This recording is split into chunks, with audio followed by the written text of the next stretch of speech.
Magandang umaga mga kalodi, mga ka-idol. So meron na naman tayong isi-share for awareness tungkol sa ating sasakyan. So ang siste, meron tayong isang katropa na nakadismaya doon sa mga katulad natin na gumagawa ng sasakyan. So ang nangyari, yung katropa natin, nagamit pa niya yung sasakyan. Nagpunta siya ng mall, nagbili ng mga kailangan. Kinabukasan, ayaw na umandar. So, ngayon, dahil hindi niya tayo ma-reach out, humanap siya ng iba sa online. So, may nakita naman siya, pumunta doon sa kanila, nag-home service din. Natural, dahil hindi na rin niya kayang magamit yung sasakyan, hindi na mapatakbo. So, pina-home service na lang niya. So, ang nangyari, ang findings ng gumagawa ng sasakyan ay for top overhaul. So, wala namang kaalam-alam yung may-ari. So, yun. Pinatop overhaul niya. Gumastos siya. Pati labor. Nabayaran na rin.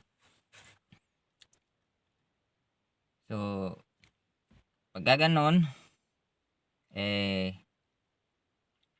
tinanong niya uli yung gumawa ng kanyang sasakyan, ano pa yung problema, ba't ayaw ma-start?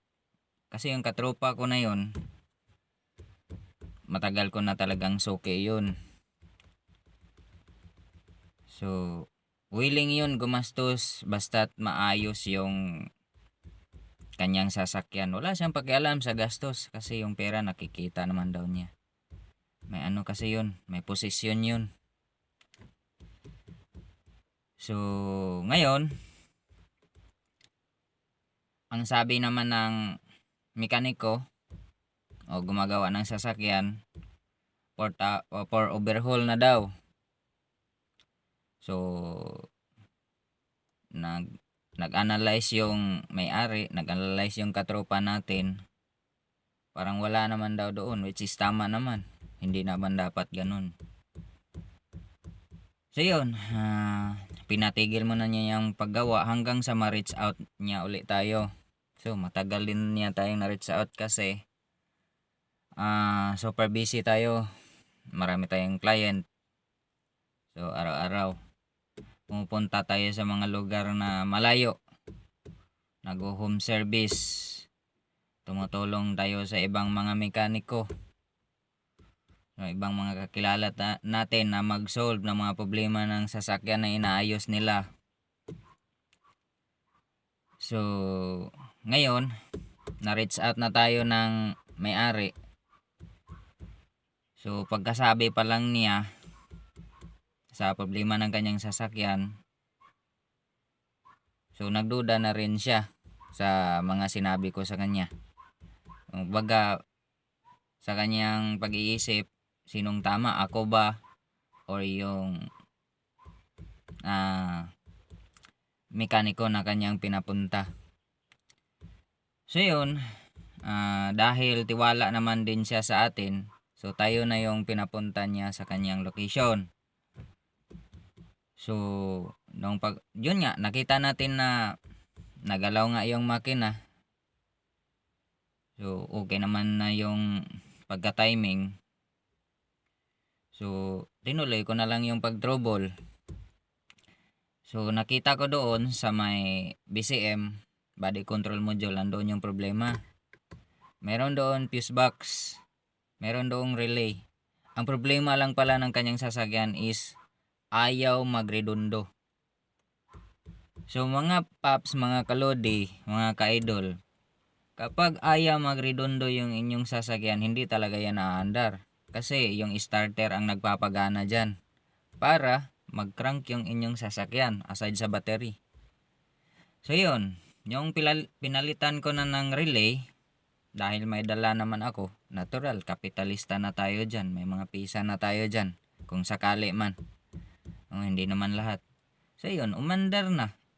So, alam nyo ba kung magkaano yung relay na yan? wala lang 200. So yun lang sana yung gastos ng katropa ko, pero yun, gumastos siya ng ilang libo. Sa awa ng Diyos, umandar naman. So yun, nakakadismaya kasi nakakawala ng tiwala sa atin yung yung mga may-ari ng sasakyan. So yun mga kalodi, mga katropa, mga ka-idol,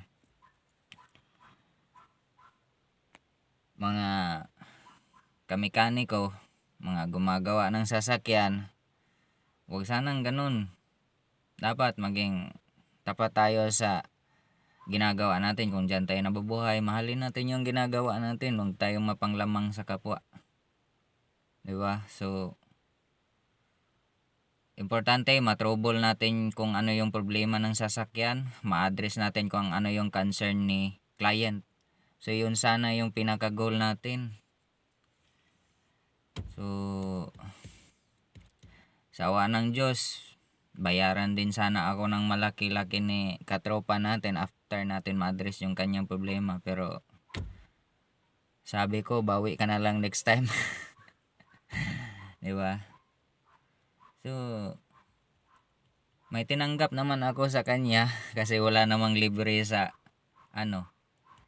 sa pagkatuto ko dyan, sa knowledge, sa experience. Bukod pa doon yung araw at gabi tayong nag-aaral tungkol sa sasakyan, hindi naman nababayaran yun. Diba? So, tumanggap na lang ako ng kaunti. Diba? So, para naman maging masaya rin ako. Diba? So, yun lang mga ka-idol, mga kalodi.